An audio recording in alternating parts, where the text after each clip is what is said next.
আমার বিয়ের 3 দিন আমি ঘরে বসে ফেসবুক লগইন করছিলাম। তখন আমার শাশুড়ি আচমকা আমার ঘরে এসে হাজির। বলল, কি করো? বললাম, এই তোমার ফেসবুক দেখছি। সে বলল, আচ্ছা তোমাকে একটা প্রশ্ন করি। আমি বললাম, আচ্ছা ঠিক আছে করেন।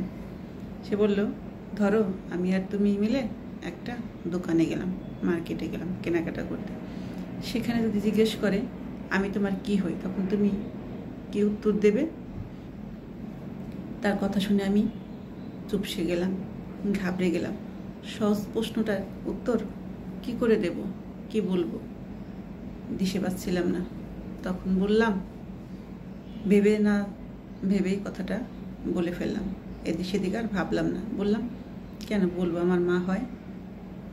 তখন আমার সে হেসে বলল, এটা বলবে আমি তোমার মা হই যখন লোকরা দেখবে তোমার দিকে একবার তাকাবে, আমার দিকে একবার তাকাবে, বলবে এই কাইলে বিটির মেয়ে এত ফর্সা হলো কি করে।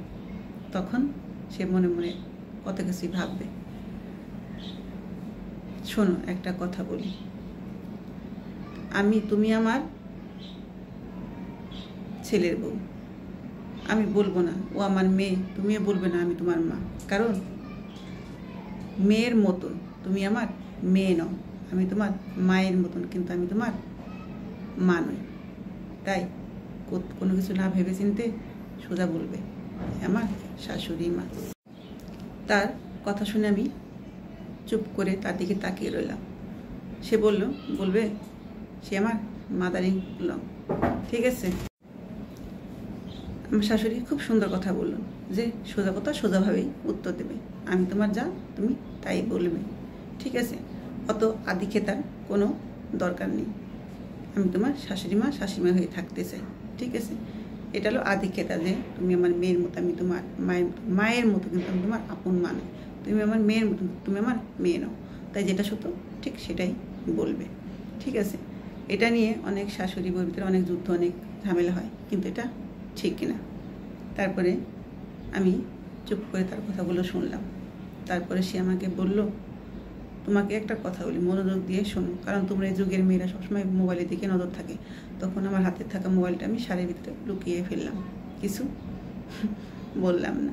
তখন বলল, শোনো, তুমি তো শিক্ষিত, তাহলে তুমি একটা জব করতে পারো, কিন্তু এই নয় আমাকে অর্ডার করবে যে সকালে রান্না করতে পারবে না, বিকালে রান্না করতে পারবে না, এটা কখনো বলবে না। এটা বললে দুজনই বাড়ির বাইরে থাকবা, ঘরে আর ঢুকতে পারবে না। ঠিক আছে, আমার শরীরে যতদিন শক্তি আছে, যতটুকু করার আমি ঠিক ততটুকুই করব। আর যা কাজকর্ম ঠিক তুমি সেরে অফিসে করতে পারবা। ঠিক আছে, শিক্ষিত হয়েছে, ঘরে বসে থাকবে কেন, একটা জব করো।